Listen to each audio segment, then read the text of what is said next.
말은 좀 자기 개발이에요. 자기 개발의 상품을 팔아먹는 강사들, 작가들이 내놓은 자아는 이런 거야. 노력하면 세상을 움직일 수 있어. 그런 모든 것들 자체가 계속 우리를 노예로 만드는 겁니다. 네, 안녕하세요. 이원석 작가입니다. 저는 한국 사회 문제를 인문교양의 부재에서 찾고 있습니다.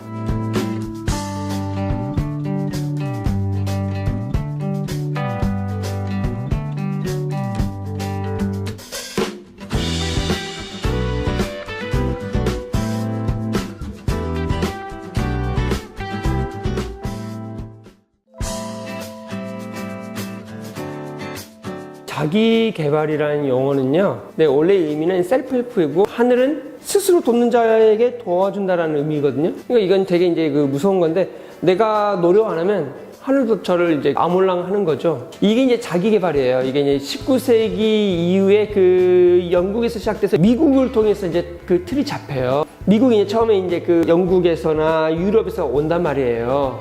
오고 나서 올 때 앞에 펼쳐진 건 황무지잖아요. 아무것도 없잖아요. 그럼 이제 아무것도 없는데 뭘 해야 돼요? 집을 짓고, 예배당을 짓고, 학교를 만들고, 우물을 파고. 근데 중요한 건 아직 제대로 된 정부와 국가 인프라 형성이 안 되니까 뭘 해야 돼요? 자경단도 만들어야 돼요. 우리가 연방 정부를 바라볼 수 있냐? 아니다. 그래서 미국에는 뭐가 있나요? 총기 소지랍니다. 그러니까 우리를 지키지 않으면 아무도 못 지켜줘. 우리가 스스로 공부하지 않으면 뭔가 나라에서 우리 공부하게 해주지 않잖아. 이런 발상을 갖고 있어요. 그러니까 그런 어떤 적극적으로 스스로 해야겠다, 스스로 자신을 돌봐야겠다, 이런 마인드, 자조의 마인드. 그러니까 자기 개발이 자기를 내면을 개발하고 그런 것이라기보다 너가 너를 돌봐야지, 누가 너를 돌봐줘 라는 겁니다. 그런데 미국이 이제 자기 개발의 어떤 대표적인 주도국이 되지만 그거를 열심히 소비한 나라가 두 나라가 있는데 하나가 일본이고 하나가 한국이에요. 이 널리 수용이 된 건 IMF 이후에 이제 진짜 우리나라 사회 전체적인 시스템이 바뀌잖아요. 그 이전에 우리 사회를 떠받쳤던 기본적인 인프라가 무너지고 나서 이제 모두 각자 도생이 된 거죠. 더 이상 기대 구석이 없는 거예요. 나라도, 공동체도, 마을도, 사회도. 그냥 나와 우리 가족만. 그때부터 진짜 하늘은 스스로 돕는 자만 돕는구나. 그러면 내가 나를 살리기 위해서 내가 노력해야지. 그것에 대해서 옳다. 그렇게 해야 한다. 또 할 수 있다. 그런 책들이 이제 계속 쏟아져 나온 겁니다. 안전망의 부재로부터 시작되는데 그걸 채우는 걸 자기 노력으로 이제 얹어버린 거죠. 각자 도생으로 이제 이 문제 상황을 옮겨놓은 거죠.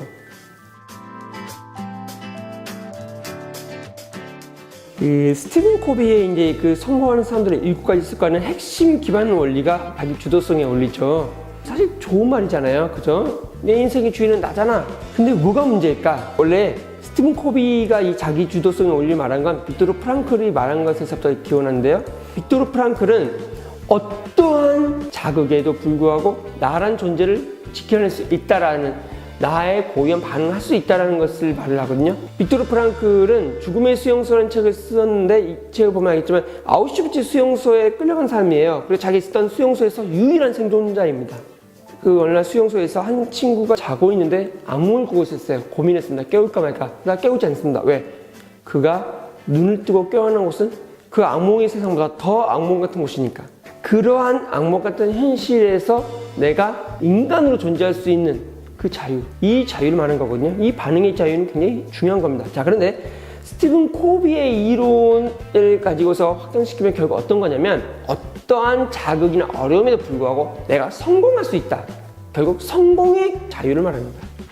자기주도성의 원리를 대표적으로 적용한 장이 교육입니다. 몇 년 전에 한때 유행했잖아요. 자기주도적 교육, 자기주도적 학습자. 근데 이게 잘 안 됐어요. 이게 잘 되려면 자기주도적 학습자가 능력이 있어야 돼요. 자기주도적 학습자가 되기 위한 영재인 아이들은 얼마 안 돼요. 곧 자기주도적 학습이 성공하는 것은 그 아이가 어떤 재능을 갖고 있느냐에 달린 것이기 때문에 일부만 성공합니다. 자기주도성의 원리 좋습니다. 그 자체로 무조건 나쁜 게 아니에요. 오히려 우리에게도 필요하다고 저는 말씀드리고 싶어요. 그렇지만 성공하지 않습니다. 성공 보장하지 않아요. 자기 주도적으로 살지만 실패할 수도 있고 성공할 수도 있습니다. 그런데 이렇게 말하면 벌써 사람들은 불편합니다. 왜? 자기 주도성의 원리를 통해서 성공하기를 원하는 거예요. 예컨대 결혼했어요. 근데 그 결혼이 이혼할 수 있습니다. 그럴 수도 있죠. 그리고 우리가 직장생활하는데 직장생활이 힘들 수도 있습니다. 빅토르 프랑클의 말에 비추어서 생각하면 그런 삶 속에서 짜부러드는 게 아니라 내가 나를 지킬 수 있고 나름의 고유한 반응할 수 있다는 거예요. 빅토르 프랑클은 아우슈비츠 안에서 그 지옥 같은 환경 속에서도 괴물이 되지 않은 겁니다. 어떤 환경에도 불구하고 우리는 성공할 수 있어. 그게 아니라 그런 환경이 있을 때 그 환경에서 우리는 성공하기 어려울지 몰라도 그 속에서도 우리는 인간답게 살자. 이런 겁니다. 생각한 바에 우주가 적응한다는 원리. 이 가르침이 굉장히 좋아 보이는데 이거는 그냥 철저하게 뭐냐면 정신 승리를 말합니다. 시크릿이나 긍정의 힘이나 이와 같은 책들은요 전부 영국에서 시작된 신사고 운동, 뉴 소우트라는 새로운 사고, 신은 종교의 가르침입니다. 이 가르침은 기독교하고 힌두교 이런저런 게 짬뽕된 건데요, 이와 같은 이 가르침을 하는 책들은 공통적으로 네가 부자가 되고 싶으면 항상 부를 생각해라, 나는 부자다, 혹은 네가 아프냐? 나는 날마다 나아진다, 나는 회복됐다, 막 이런 식으로 선언하게 한단 말이죠. 이 200년이 안 된 신흥 종교의 가르침이 마치 온 인류 중에 성공한 1%만 믿어왔던 시크릿이냐 말하는데 거짓말입니다. 그런 시크릿 없습니다. 네가 왜 그렇게 돈이 없는 줄 알아? 왜? 야, 네가 항상 돈이 없다 그렇게 말하면서 가난해 생각하잖아. 네가 맨날 막 병을 말하고 무슨 약을 사야 하고 질병생활인가, 그러니까 네가 아픈 거야, 이런 식이 적용인 거죠. 그럼 그렇게 해서 될까요? 안 되죠. 그럼 뭘 해야 할까요? 아프면 좋은 약을 먹고 치료를 받아야죠. 그리고 운동을 해야죠. 식이요법을 따라야죠. 공부가 안 됐어요. 그러면 수능에서 만점을 받아서 그냥 그 인터뷰하는 그런 상상을 하는 게 아니라 공부를 해야죠. 노력이 없는데 되겠습니까? 안 됩니다. 또 어떤 사람들 그러잖아요. 적극적으로 사고하면 노력이 저절로 돼.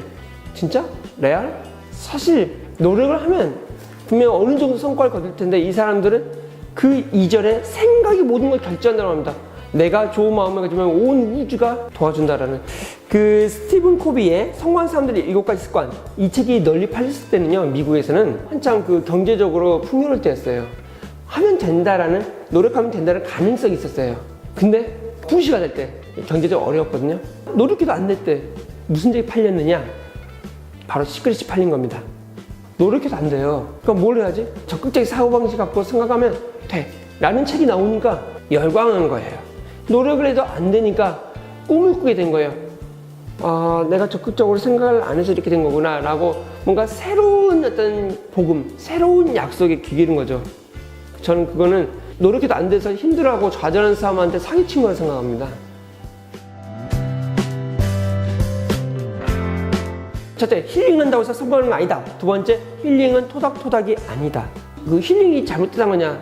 그렇게 생각하지 않아요. 인간에게 힐링 필요하죠. 병에 걸리면 병원에 가잖아요. 아프면 힐링 받아야죠. 문제는 힐링이 되면 성공한다는 이런 식으로 받아들이게 되는 게 문제예요. 이 자유주의는 소유의 자유란 말이에요. 이 소유를 뺏기지 않은 자유. 근데 신자유주의는요, 그 자유가 더욱 강화됩니다. 국가조차도 이제 짜그라들어야 돼요. 사실상 기업의 자유, 그리고 신자유주의에서 말하는 나는 기업가로서의 납니다. 기업가적 자아로서 나는 나 자신을 경영합니다. 신자유주의 안에서는 내가 나를 끝까지 몰아가야 돼요. 기업이 있잖아요. 이윤을 내야 하잖아요. 극한적 관리해야 하잖아요. 지칩니다. 그런 속에서 힘들어질 때 약간의 힐링을 마련합니다. 이 신자유주의 자체가 이러한 자기개발 상품들을 소비하지 않으면 안 되게 만드는 거예요. 제가 생각하는 힐링은요, 자신의 내면의 이야기를 다시 쓰는 것이라고 생각합니다. 그러니까 내가 나를 이해하는 방식이 있잖아요. 그거는 이야기거든요. 어릴 때 내가 어머님이 나를 잃어버렸어. 30분 동안 내가 떨어져 있었지. 혹은 내가 중학교 때 왕따가 되었어. 내 삶이 다 무너져 내렸지. 이런 이야기들. 문제는 상처는 그냥 상처로 남는 게 아니라 그 상처가 나의 삶의 이야기를 어그러뜨립니다. 그래서 이 이야기를 바꿔낼 수 있어야 돼요. 그래서 저는 하나의 해법으로 말하자면 좋은 책을 읽는 것이야말로 진짜 중요하다고 생각합니다. 내가 책을 읽으면 책의 이야기와 나의 이야기가 만나면서 내 이야기를 바로잡아줍니다. 어그러진 부분을 펴주고 그림자가 드리워진 부분에 빛을 비춥니다. 그럼 더 나은 삶을 살 수 있게 됩니다.